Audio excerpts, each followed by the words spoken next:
My husband admitted that he's in love with another woman he met online, and now he's proposing that we open up our marriage, but I don't even know what to feel anymore. I, 33F, have been married to my hubby, 34M, for 4 years, and we've been together for 12 years. After a lot of financial struggle, we bought a house and we are now planning to have kids. Thing is, a few months ago, my husband fell sick and had to stay home for a while. He decided to pick up an online game and started having weekly sessions with a group of players. Among them is a girl, 30, I think, and long story short, he fell in love with her. He broke down crying a month ago and admitted it. He told me it built up so gradually he didn't understand how he felt until it was too late. They started texting privately after meeting and eventually had one-on-one calls together. Then at some point, he said, she told him she was in love with him and he realized it was mutual. He said he told her it was impossible but loved her too. They tried to be just friends but they couldn't resist and continued to show affection for each other. He showed me the text but also ventured into sending explicit photos. She asked if she could meet him face to face but he refused. So he told me all of this, apologized over and over again and told me he couldn't control himself, and while he loved us both, it was me he would choose no matter what. I was still very upset and slept at a friend's that night to gather my thoughts. I decided to forgive him because he clearly felt guilt and wanted to work it out. I told him that while I was deeply hurt, I still appreciated him coming forward to me and being honest about what happened. We got into long conversations about how we were feeling in our relationship. I accepted he could love someone else but said I didn't like how he handled it. He agreed. And then yesterday he asked if I was comfortable opening up the marriage to polyamory. He said he still wanted to live with me and have kids but can't erase nor ignore the feelings he has for her. He says he wants to do it right and let us both see other people, with clear boundaries and communication, and still be present for one another. I'm gonna be honest, it made me very uncomfortable at first. We have several friends who are poly, I know more or less how it works. But I never really thought about getting into it myself. I am not against it, it just never crossed my mind before. I'm trying to think it through but it's a lot to take in. Sorry my writing is probably messy but it's kind of hard to focus. I guess it's too early to decide and we have a lot more to discuss beforehand, but still. Could you guys give me your opinions on this? Thanks a lot. First update, 2 weeks later. Hey guys, first off, sorry I didn't reply to all your comments. I'm very thankful for them. They helped me realize hard, but fair, truths about the whole situation. I waited for a bit to think about it all and had multiple long discussions with my husband. I wanted to confront him before making a final decision. To answer some of your questions, the other girl wanted to meet him, but they never did. Partly because my husband refused, but honestly, mostly because she lives too far from here. I still got checked for STDs though, and I'm clean, yay. As for our polyamory friends, they apparently were the ones who suggested him to go down the polyamory road. I stopped talking to them for now, I'll deal with the bigger problem first.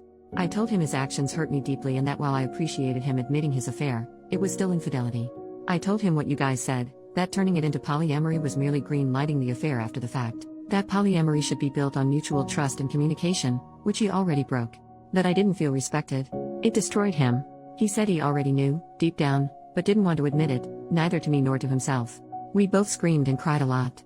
He finally admitted he wanted to open the marriage for selfish reasons. He is very sorry. He cut off contact with the other girl, let me fully access his computer and phone, and now wants to go to counseling to repair our relationship and marriage. He is showing me a lot of affection and attention since then, although he admits himself it's sometimes out of guilt, and not just out of pure love. And now I want to make it work too, but, am I? Or is it sunk cost fallacy? I don't know. Our first session is in 2 months, the earliest we could get, and every day I change my mind. Literally yesterday I wanted to leave him, while today I think it's worth giving it a try. Because we've known each other for so long, we understand each other on a very deep level, share a lot of interests, and have already built so much together. He was there for me during hard parts of my life. He took responsibility for his actions and is really trying. Plus, if I leave him, I'd have to start my life nearly from scratch, find a new place to live, go back into dating for the first time in 12 years. I don't want to lose everything. It sounds very hard and scary. Am I not too old for this? But at the same time, that's a form of denial, isn't it? It doesn't matter if those years were good, it's not going to be the same. Even if he gains my trust back, even if I forgive him, I'll never forget. I think he is genuinely remorseful, but isn't it too late for that? I'm too empathetic. Him being present now doesn't erase what was done. Do I want to stay not because I still believe in this relationship, but because don't have the strength to ask for a divorce? Because it's the easy choice, some kind of codependency? I have no idea. I can picture both paths clearly, and it's tearing me apart. I am lost, maybe even more than I was when I wrote my previous post.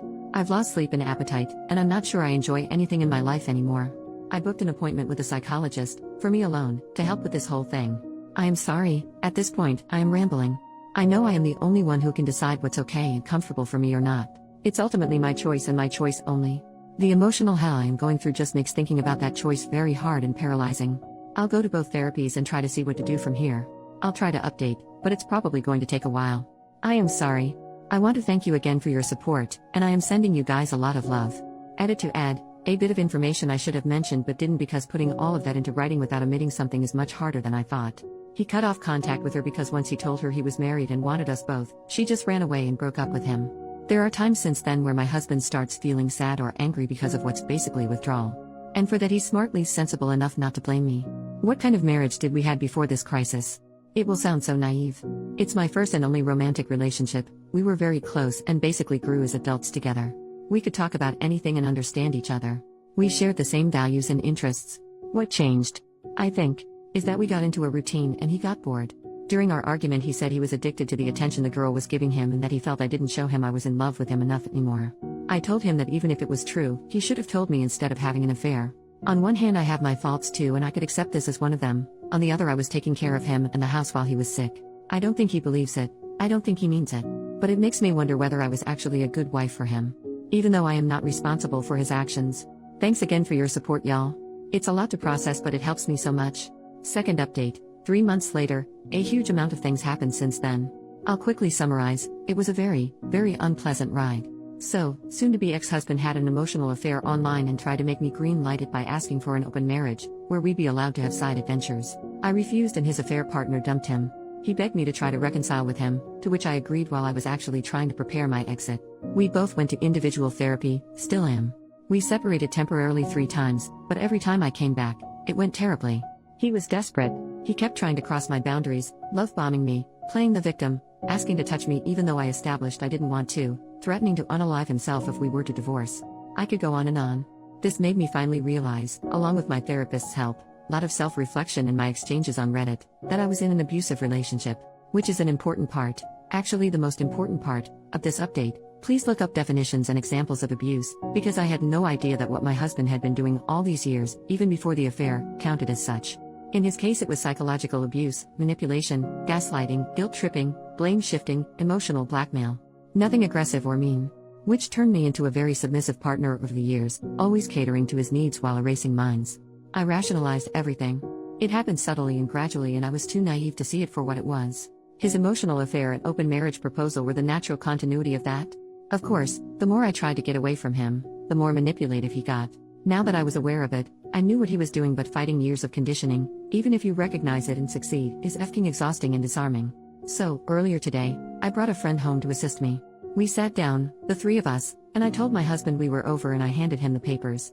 It might sound dumb but it's genuinely one of the hardest things I've ever done in my life. I was terrified. Yet he agreed. He repeatedly asked me if I was sure. He reminded me of the family we were planning to have and of our best memories together. Was it all for nothing? Apparently, yes. He was heartbroken, clearly mad and frustrated. But still he agreed. He signed them and went back to his parents for now. We still have to go through the whole procedure, separate our assets, decide what to do with the house and all. And he still wants us to go to marriage counseling. But right now, I feel free, for the first time in months.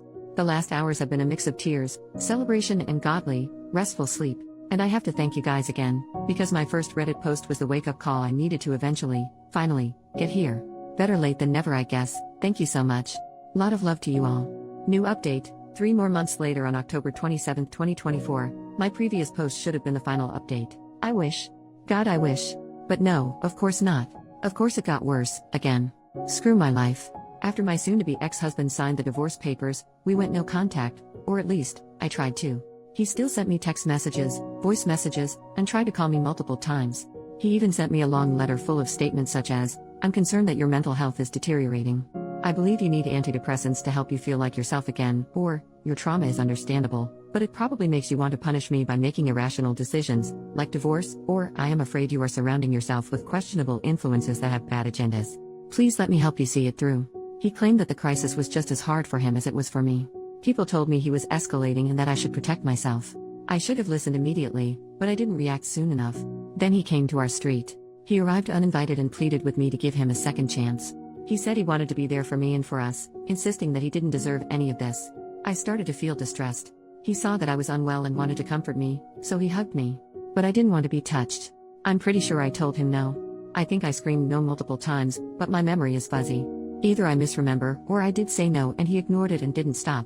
I know it's just a hug, but it triggered a severe panic attack. He called emergency services, telling them he was worried about me because I wasn't myself. I had to ask the paramedics to make him leave. After that, he told me he was there for me if I needed him, but he thought we needed space. He contacted half our social circle to inform them that I was unwell and needed support: our mutual friends, my colleagues, our neighbors, my physician. People reached out of the blue to ask if I was okay. I became paranoid and unsure of who to trust anymore. Close friends, my therapist, and people here helped me see things more clearly. My lawyer filed a restraining order against him, but unfortunately, it was refused. Not enough concrete evidence of a threat apparently. I want to scream. We submitted a second request, which is currently being reviewed. In the meantime, I've moved into an apartment of my own. He doesn't know where I live. Hell, almost nobody does. I constantly wonder how he reacted when he found out. I'm still paying my half of the mortgage because nothing has been decided regarding our house yet. It's financially very hard for me, but I do feel safer. I am feeling much better, although I remain haunted by constant stress, sleep disorders, nightmares, nervous tics, random bursts of tears, and rushes of anxiety. My physician prescribed me sedatives. They do make it easier. I realize I'm isolating myself more and more. I try to fight it, but I'm really afraid that sensitive information could leak, even accidentally. I've started reaching out to my closest friends again, as much as I can. I'm trying to come back here on Reddit. I keep going to therapy, it's necessary. Because one part of me, the part he cultivated for so long, urges me to stop all of this and to go back to the house, cancel the restraining order, cancel the divorce, call him, apologize, and repair our relationship. It would be insane.